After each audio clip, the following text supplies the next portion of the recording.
Years, 133 court appearances before 33 different judges, 2 prison sentences and a hunger strike before I was given permission to be with my 2 daughters again. Those are the words of Mark Harris, who is a driving instructor from Plymouth. One day in 1993, Mark returned from a football match to find out that his wife had walked out on him, taking their 3 children with her. They got divorced, but as time passed, Mark was gradually denied the right to see his children at all. For 10 long years, Mark battled in the family courts to win his children back. He's written a book about his experiences called Family Court Hell. He joins us now from our Plymouth studio. Good afternoon to you. Good afternoon. Mark, tell us about the circumstances when your wife left you. Well, basically, I went to a football match, and when I come home, she'd left taking the kids and 2 lorry loads of furniture. It was quite unexpected, but it happened. And she said she didn't want to come back. But she first granted me access to the children. There was no courts involved at that point. Then after a month, she said she wanted to come back to me, but by then I didn't want her back. The marriage wasn't particularly happy. And from that point onwards, she got more and more difficult and used the kids as weapons, really. So 1993, and your children then were what ages? 2, 4 and 6. And the shock of that day when you arrive and your house has been half cleared out must have been incredible.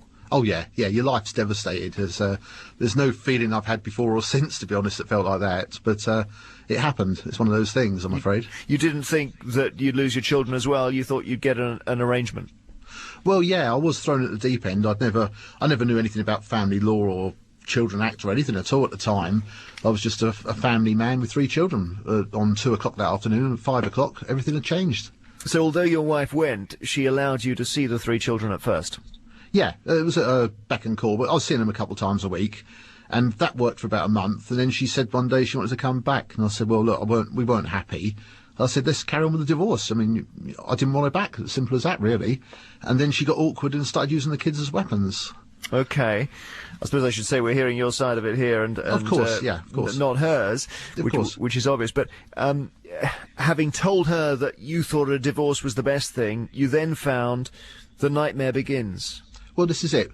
First of all, the contact with the children got cut down and down, and this went on for years, and she broke the court orders that we ended up with left, right and centre. Then up in 1997, the children told the court welfare officer they wanted to come and live with me, and on hearing that, my ex-wife wouldn't let the children out to see me no more. So I went to court for enforcement, and the courts refused to enforce the order. So I started taking to standing on the street corner when she drove them to school in the mornings and waved them off just to let them know I still wanted to see them, because I didn't know what the kids had been told. And she got an injunction against me to stop me waving to the kids. Well, I went back to court at the time and said, well, look, she's breaking my contact order. How about enforcing that? And they took away the contact order and kept the injunction in place. And I said, well, this is unfair. I haven't done nothing wrong. So you were only waving because your wife was breaking the contact order? That's right, yeah. I had a court order for twice-a-week contact, and it was being totally frustrated. She just wasn't letting them out. I'd turn up at the house and there was no one there, so I had to come away again. And this went on for 2 or 3 months. So I took to waving to the kids. She had this injunction on me, and I said, well, if you're not going to enforce my contact order, I'm going to carry on waving. But unfortunately, when we did get it back to court, the judge took a very dim view of my waving, and he said that he was going against the wishes of the 3 children to see me, because I was waving and breaking the court order, and my ex-wife felt harassed by it, and he jailed me for 4 months and cut me off from the kids. Wow. So you go to prison, effectively, for waving? Just for the waving. The judge made it clear that if I didn't wave and I was just there, it wasn't no matter in his eyes. But the fact I waved was the problem. He even made the point that if the mother brought the kids past my house, if I didn't wave and ignored them, no problem. But if I waved to them, that was deemed harassment in his eyes of the mother. So you went to prison for 4 months. What was that like for you? Oh, not nice at all, really. I was in there with murderers, drug dealers and God knows what, really. And I went to court hoping to get an enforced contact order. And you came out of prison, and then what was the situation? Well, at that time I wasn't allowed to make no more court applications, but then my ex-wife, once she stopped using the courts to sort of attack me with, she started going to the local police saying I was following her and waving to the kids and whatever. Luckily the police didn't just take her word for it, and they actually put her under a covert observation. And a friendly local policeman come and told me what the results of that covert observation was, and the fact that she'd been making false complaints left, right and centre about me being in places I simply weren't. Armed with the statements of the 4 policemen, I went straight back to court, and I got a limited bit of contact back with my children. And I started seeing them just once a month for a day visit in my house. But the eldest girl by then wasn't coming along. So I went back to court for enforcement, and that didn't get me nowhere. And then I went back to court again, and they cut me down to once every other month. Eventually, the kids lost interest in coming because of the flack they were getting at home off the mum and her boyfriend. So you're almost back where you started, with no contact. Exactly, and I hadn't seen my eldest girl then for a few years by then. So I went back for more enforcement, and to cut a very long story short, the judge wouldn't enforce nothing on the mother. The mother had raked through all the old court orders, found that when I tried to see the kids between contact visits, and it was totally unsupervised contact, they had a day in my house where we could do what we like, they found that I broke various orders again, and that time I got 10 months in prison. Oh, so when was that? 2000 and... That was in 2001. I got sent off to Pentonville and did 84 days up there. And you went on hunger strike? Well, yeah, this is it. And it did actually make the news because I've joined a lot of the father groups by then. This was the days before Fathers for Justice was out.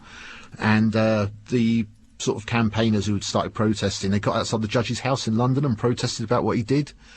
And he then went public with the case and sort of did a public attack job on me, but that's backfired on him because as the years went by, the kids took the law into their own hands and they run away from the mum to come and be with me. And the moment the kids did that, I got a residence order and they've lived with me ever since. Right, well now that's the really interesting corner the story suddenly turns, that what your eldest daughter hits 16 and then she starts to say, I want to be with my dad. Yeah, well, she took the law into her own hands, and I hadn't seen my eldest girl for 6 years at the time. And then she phoned me up one day out of the blue, and she had my youngest daughter, who was aged 11, with her. And she said, we're running away. So I had to break all the orders to go and get her. Like, this was on a Sunday, it was, back in March 2003. Picked them both up from a place I shouldn't have been, brought them back to my house, and I phoned the out-of-hours clerk at the Royal Courts of Justice in London. I told him I've got all these restrictions not to approach the kids, not to see them, not to talk to them or anything, because they didn't want to see me, apparently. And 2 of them had turned up in my living room with all their belongings. What do? Luckily, the judge phoned my house, a High Court judge, he phoned my house that day, spoke to the kids and faxed me through a residence order. And as the residence order was coming through my fax machine, 2 policemen were walking up my driveway to knock on the door to come and recover the kids. Luckily, the fax that had come through with the court stamp on it sent them packing, and the kids have lived with me ever since. Well, this is the most amazing thing, that you can actually reach the High Court at the weekend, get a judge in person, and he will fax you something that sorts the whole thing out. Well, yeah, it was only because the case had become quite notorious in the courts. But because I'd been to court so much, I realised if you phone on a Sunday, you get, like, the answer phone, but then you get put through to security. And if you tell them, look, there's an injunction on me not to see these kids because they don't want to see me and they're here, you better get the High Court judge. It was quite lucky that the judge was actually home and phoned me up and spoke to the kids. And how did you feel then? You saw your daughter for the first time in 6 years, and what a gap between 10 and 16. Oh, unbelievable. When she was 10, she was a young 10. She was very much a 10-year-old primary school. 6 years later, she's about a foot taller. She's got a 6-foot boyfriend with her, and she's all in makeup and modern, sort of fashionable clothes. It took some getting used to. You must have felt elated, but also very sad. Oh, yeah, I've missed out. And even to this day, I mean, this is 4 years on now, and this is why we're speaking out and done the book, that 4 years on, I feel so annoyed that we've both missed so much of each other, and we was put through such hell all the time for years by the courts. And these people are meant to act in the children's interests, but they don't.